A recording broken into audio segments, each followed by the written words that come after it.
and touch the sound of silence. And in the naked light I saw 10,000 people maybe,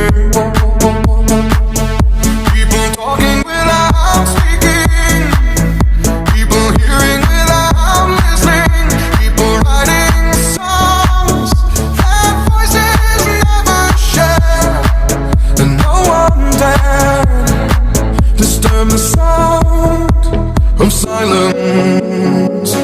Fool said, you do not know. Silence like a cancer grows. Hear my words and I might teach you.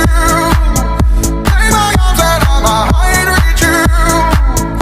But my words, like silent raindrops, fell and echoed in the wells of silence.